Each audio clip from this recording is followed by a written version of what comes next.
तो स्वागत है आप सबों का संस्कार एकेडमी के इस लेक्चर सीरीज में।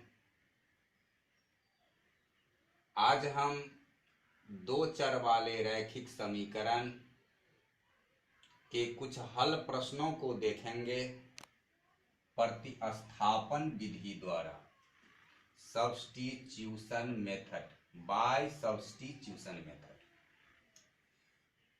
इससे पहले लेक्चर 1 में दो चर वाले रैखिक समीकरणों के बारे में इंट्रोडक्शन वीडियो बना हुआ है। इससे पहले यदि आप उसे नहीं देखे हैं तो देख लें। फिर आज हम कुछ हल प्रश्न करेंगे प्रतिस्थापन विधि से।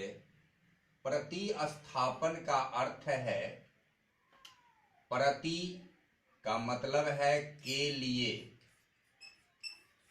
और स्थापन का अर्थ है स्थापित करना।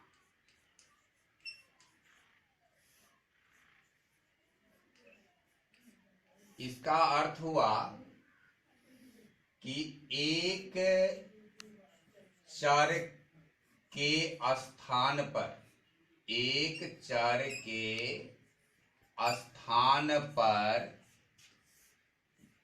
दूसरे चर को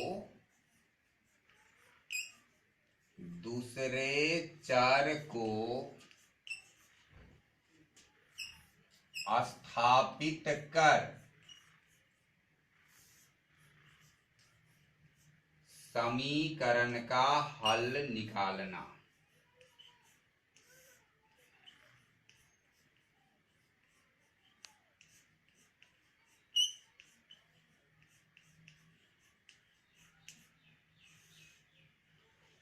तो इस प्रतिस्थापन विधि में हम ये करेंगे कि एक समीकरण से एक चर का मान निकाल लेंगे और फिर उस मान को दूसरे समीकरण में उस चर के बदला स्थापित कर देंगे, रख देंगे, और हमें इस तरह से हल निकल जाएगा। यही हमारा सब्स्टिट्यूशन मेथड है, प्रतिस्थापन विधि है। तो चलिए हम बिना समय को जाया किए शुरू करें हिसाब। हम पहला प्रश्न ले रहे हैं, x + y = 14, x - y = 4।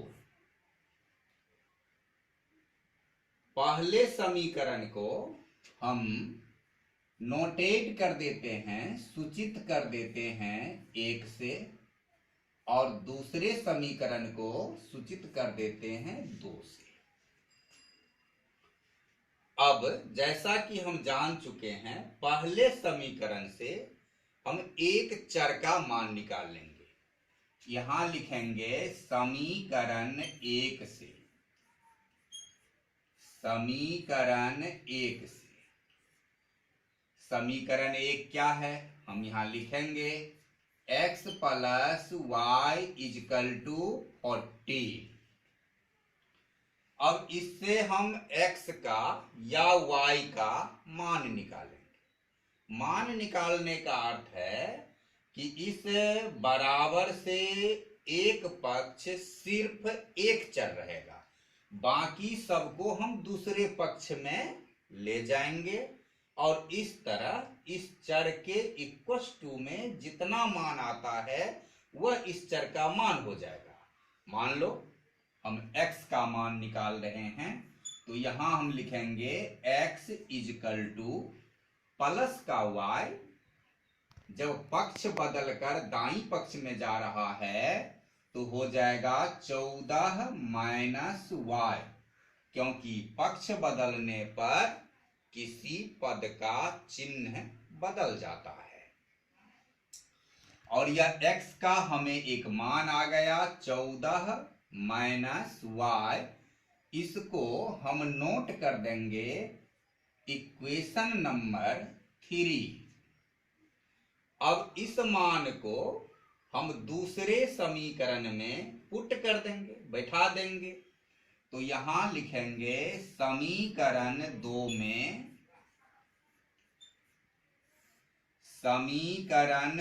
में x equal to 14 minus y बैठाने पर, अब ये हुआ x माइनस, समीकरण 2 में हमको बैठाना है तो हम 2 लिखेंगे, x minus y equal to 4। अब समीकरण 3 है कि 14 minus y, x equal to 14 minus y, इसे हम x के स्थान पर रखते हैं। तो x के स्थान पर हमने रख दिया 14 माइनस वाई। अब आगे जो माइनस का y है यह जैसा का तैसा, और इजकल टू 4 जैसा का तैसा।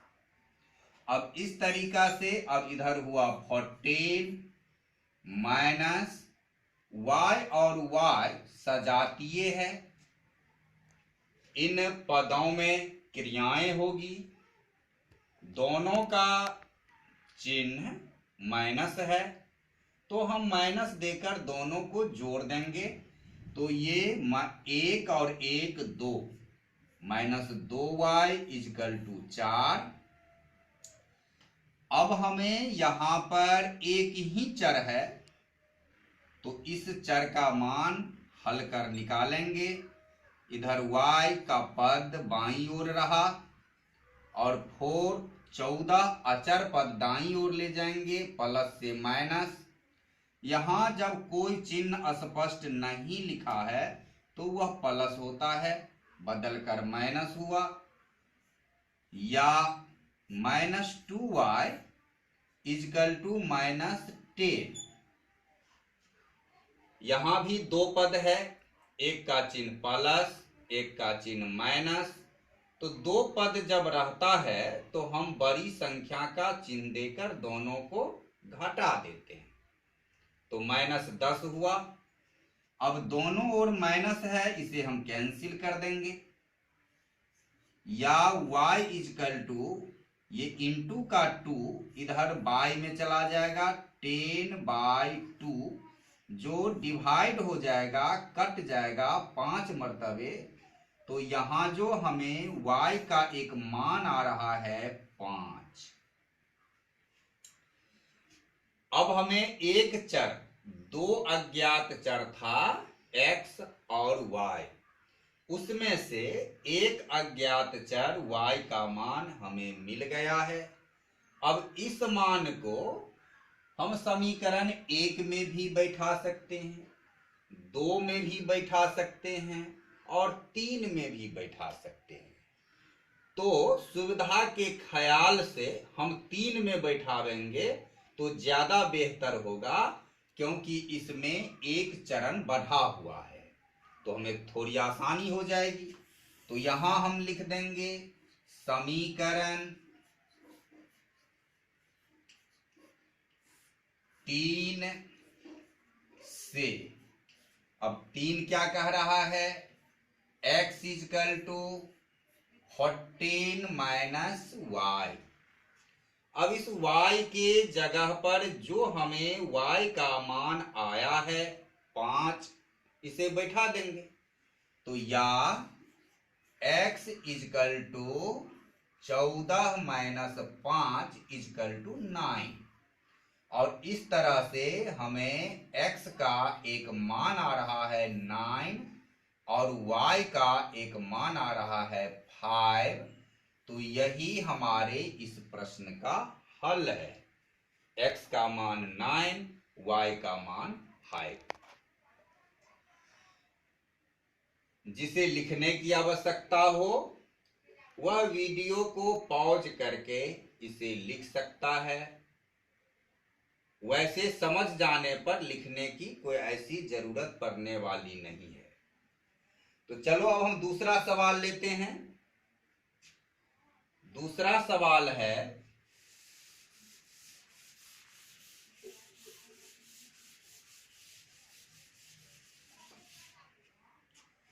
7x minus 15y 7x minus 15y minus 2 equals to 0।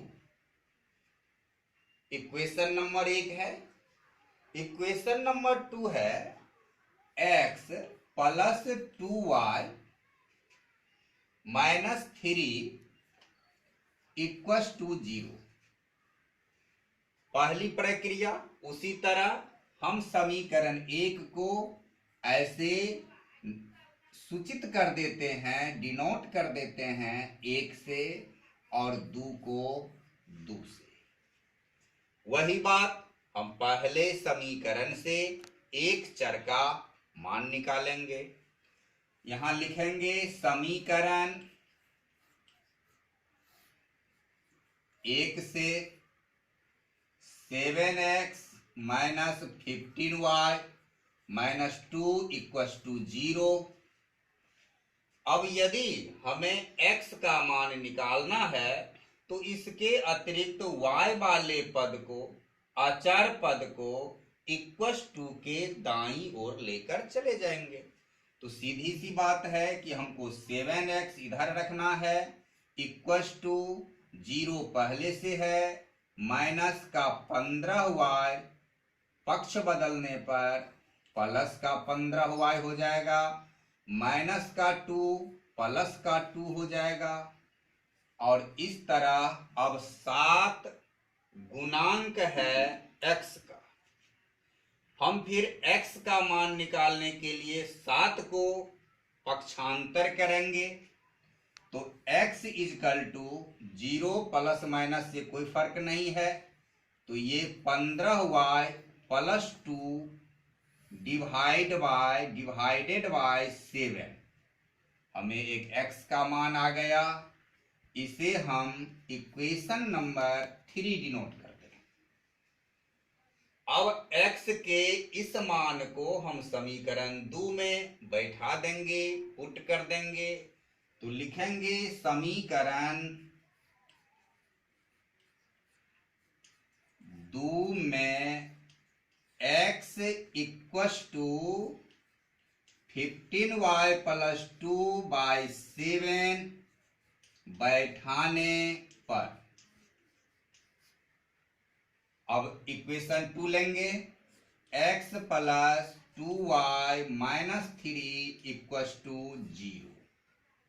अब हमें x इजकल टू जो कि 3 में आ रहा है 15y प्लस 2 बाई 7, इसको x की जगह पुट करना है, बैठाना है।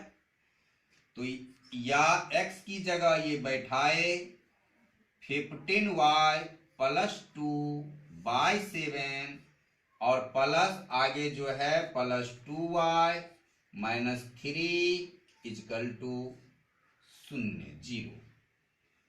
अब इसे हम जोड़ की क्रिया करेंगे। 7 हमारा एलसीएम लघुत्तम आएगा, क्योंकि इस पद के हर में 7 है, 2y के हर में 1 है, 3 के हर में 1 है। तो 7 1 1 का एलसीएम लघुत्तम 7 होगा। अब 7 से यह 1 मर्तबे करता है, भाग लगता है। उस 1 को हम 15y प्लस 2 से गुना करेंगे और ये 15y प्लस 2 हुआ। यहां 1 है तो 1 से 7 मर्तबे भाग लगेगा, 7 को 2y से गुना होगा, प्लस का 14 हुआ है। अब फिर 1 है इसके हर में, तो ये माइनस का 21 7 या 21 हो जाएगा इजकल टू 0। अब हमारे ऊपर y और y दो सजातीय पद हैं, 2 और माइनस 21 दो अचर पद हैं। तो इन दोनों की क्रिया करेंगे तो y का y के साथ क्रिया हुआ, इसका भी चिन्ह प्लस, इसका भी चिन्ह प्लस, दोनों प्लस का 29y हो गया। अचर में +2 -21, बड़ी संख्या का चिन्ह देंगे, दो जैसा चिन्ह है, बड़ी संख्या का चिन्ह देंगे, बड़ी संख्या से छोटी संख्या को माइनस करेंगे, 21 से 2 माइनस करके 19 आया। y7 = 0। अब इसको हम कोना कोनी गुना, क्रॉस मल्टीप्लाइंग, जिसे वज्र गुना कहते हैं, तो हमारा ये आ जाता है 29y - 19, यहां हर में 1 है तो इसे गुना करके 29y - 19, क्योंकि वज्र गुना में बराबर के पहले के अंश से दाईं ओर के हर का गुना होता है, तो 1 से 29y - 19 का गुना हुआ तो 29y - 19, और LHS बायां पक्ष के हर से दायां पक्ष के अंश शून्य का गुणांक होगा तो =0 होगा।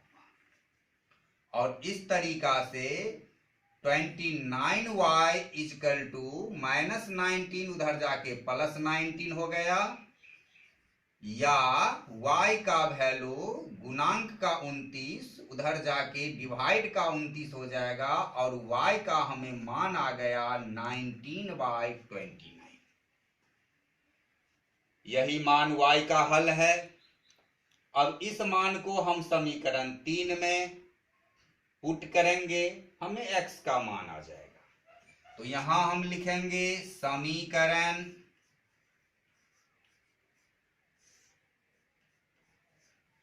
3 से, समीकरण 3 कह रहा है x = 15y + 2y7। अब = ये 15 × y का हमें मान निकल कर आया है 19/29, तो 19/29 बैठा दिए, +2/7 इधर कर लेते हैं, = यहां 15 से 19 को गुना हुआ, 19 × 5 = 95 का 5,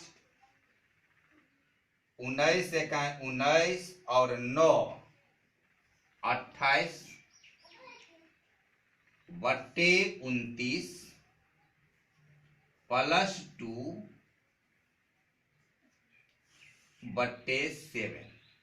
अब इसको योग की क्रिया होगी, 2 29, एलसीएम लघुत्तम है, 285 प्लस यहां हर में 1 है, 1 से यहां 29 मर्तबे भाग लगेगा, और 29 को 2 से गुना हुआ, 29 दूना 58 58, और ये 7 जो डिवाइड में है उसे यदि हम इंटू करेंगे तो इसका जो रेसिप्रोकल व्युत्क्रम है वह 1/7 हो जाएगा। अब = 8 और 5 को जोड़कर 13 का 3 हुआ, 5 8 13, 1 14 का 4 1 और 2 1 3/29 गुने 1/7। 7 से 343 डिवाइड होगा, 7 चौक 28, 7 9 63, हमें बचता है 49 को 1 से गुना करके 49/29, यही हमारे x का मान निकल रहा है। तो इस तरह इस समीकरण का हल हुआ, x = 49/29 और y =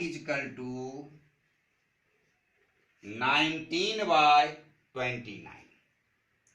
19/29।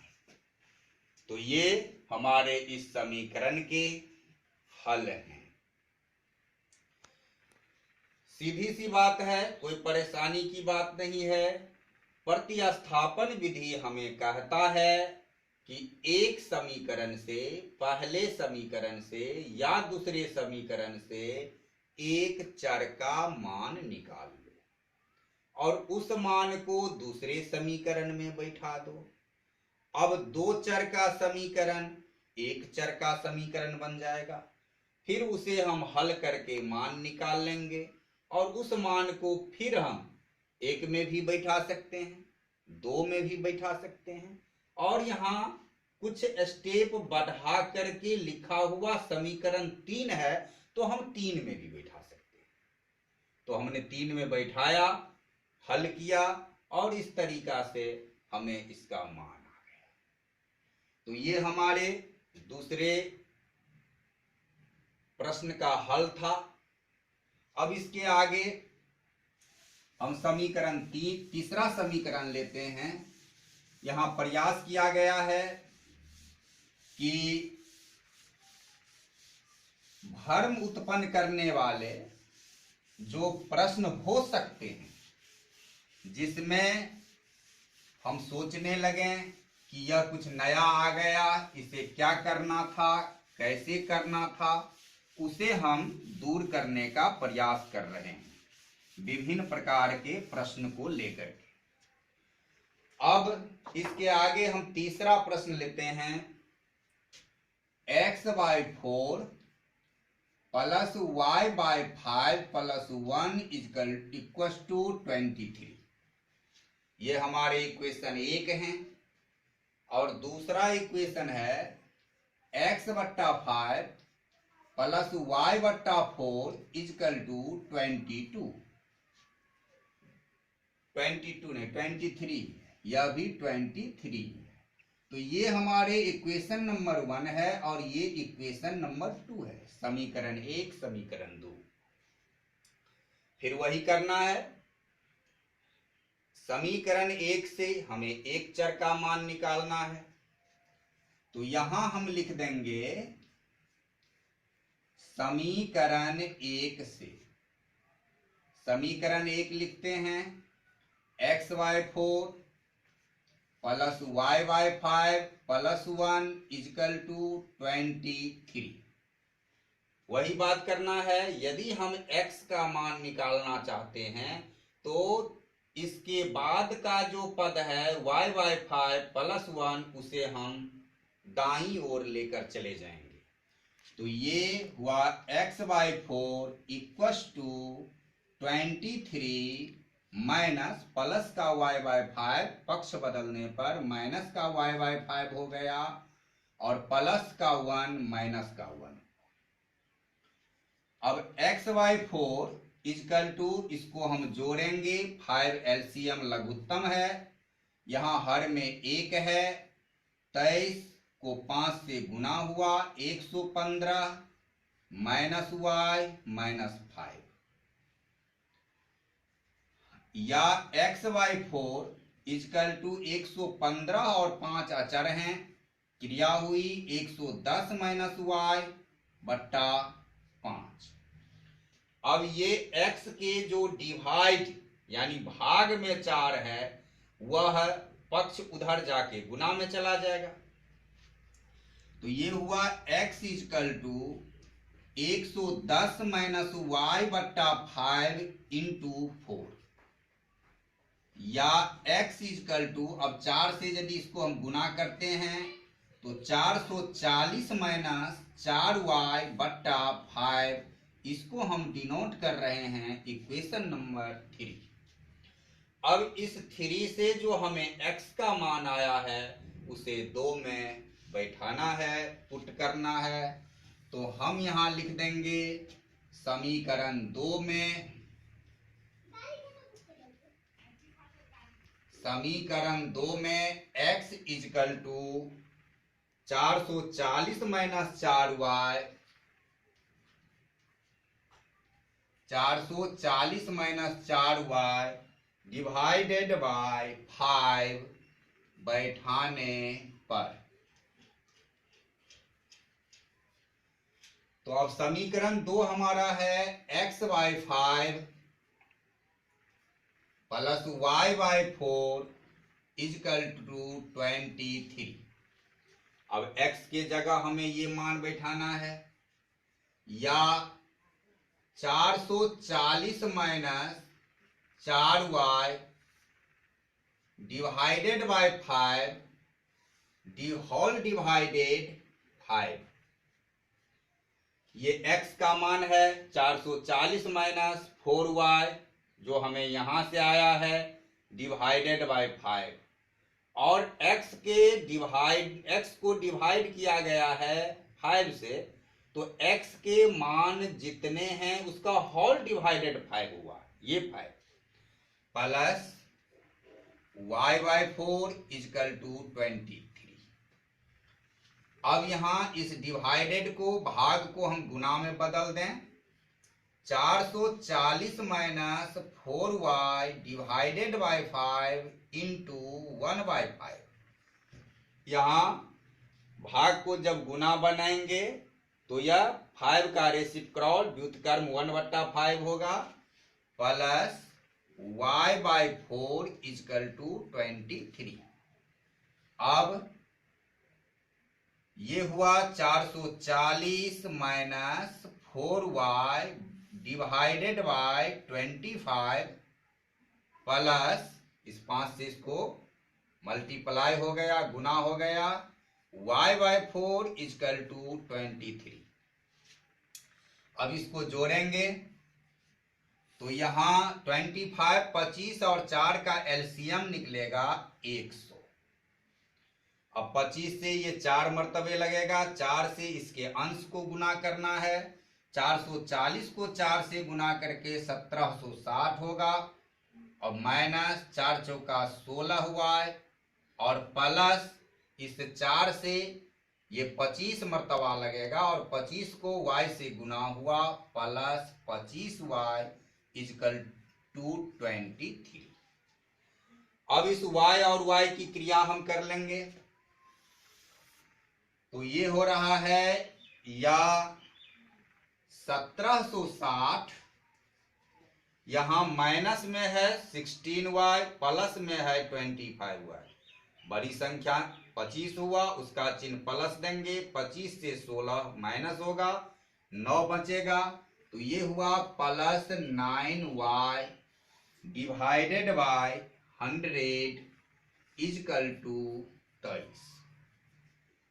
अब हम इसको कोना कोनी गुना करके सीधा पद करेंगे। 1760 प्लस 9y इक्वस टू 2300। 23 को 100 से गुना किया 2300। अब y का मान लेना है, तो ये 1760 हम उस पक्ष ले जाएंगे, माइनस में 1760, या 9y इजकल टू 540, या y इक्वस टू 540 बाई 9, ये डिवाइडेड बाई 16 इजकल टू 60। तो y का वैल्यू, y का मान हमें 60 आया। अब इस मान को हम इक्वेशन नंबर 3 में पुट कर देंगे, तो यहां लिखेंगे कि समीकरण 3 से, समीकरण 3 है x equals to 440 minus 5y divided by 5, तो equals to 440 minus 5 into y का जो हमें वैल्यू आया है 60 divided by 5 equal to 440 minus 300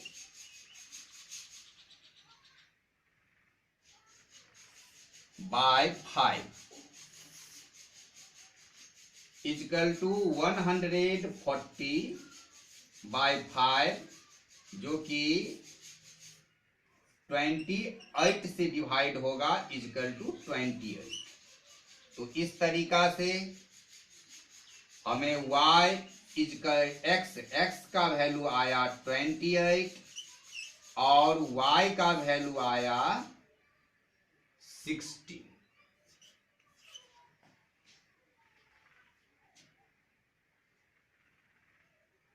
मैं यहाँ एक इक्वेशन नंबर 3 में 4y, यहाँ इसको करेक्ट कर लेते हैं।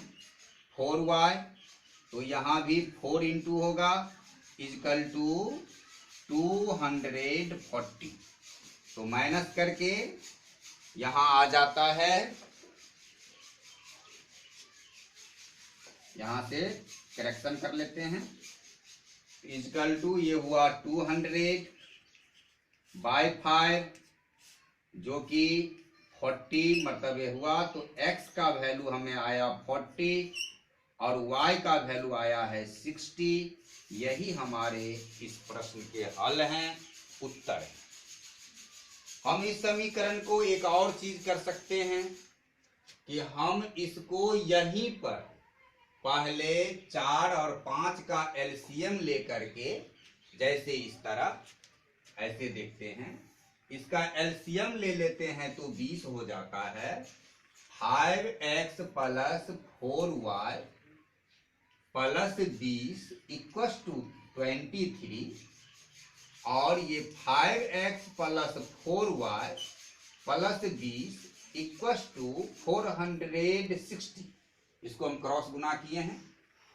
अब ये 5x plus 4y equals to 460 minus का ये प्लस 20 उधर जाके माइनस का 20 या 5x plus 4y equals to 440 और इसको हम डिनोट कर दें इक्वेशन नंबर 3 से, तो यह ऐसा इक्वेशन हो गया जैसा कि हम इससे पहले इक्वेशन को हल कर चुके हैं।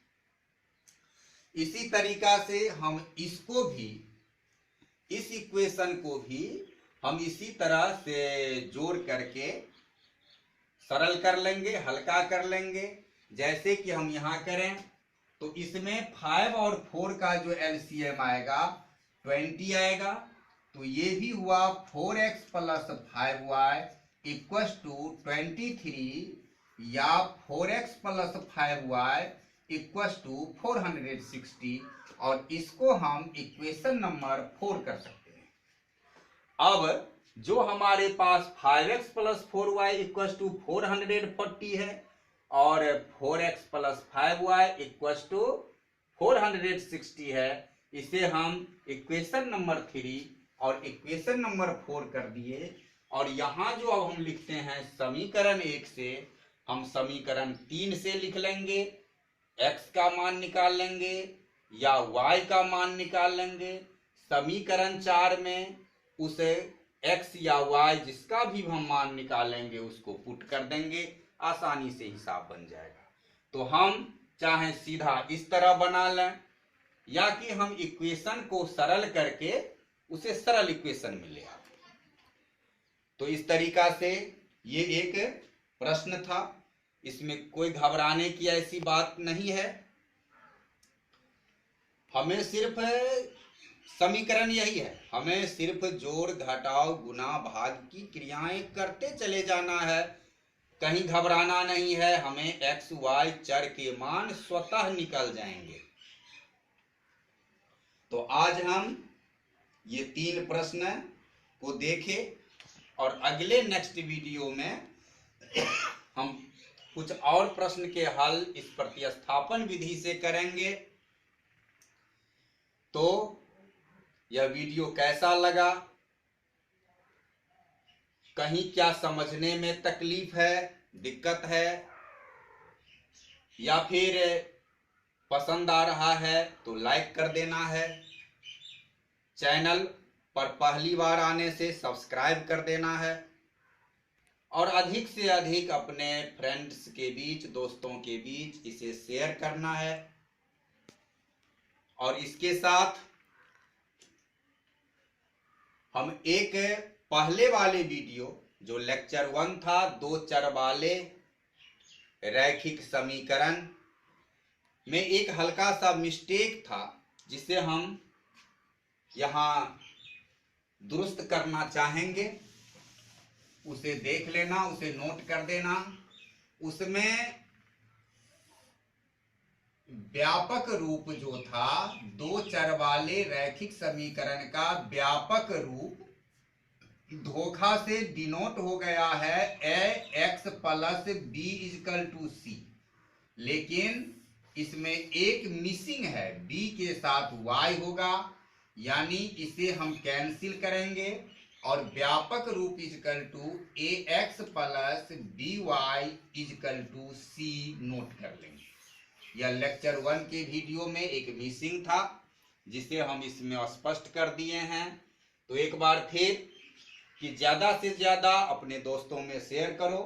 कहीं समझने में कोई दिक्कत आ रही है कमेंट बॉक्स में कमेंट भेज देना, हम उसे पढ़ के फिर अगले वीडियो में उसे दूर करने का प्रयास करेंगे। और आज इस वीडियो देखने के लिए बहुत बहुत धन्यवाद। और फिर मिलते हैं हम अगले वीडियो में इसी तरह के कुछ प्रश्नों को लेकर, इसी विधि से, प्रत्यस्थापन विधि से।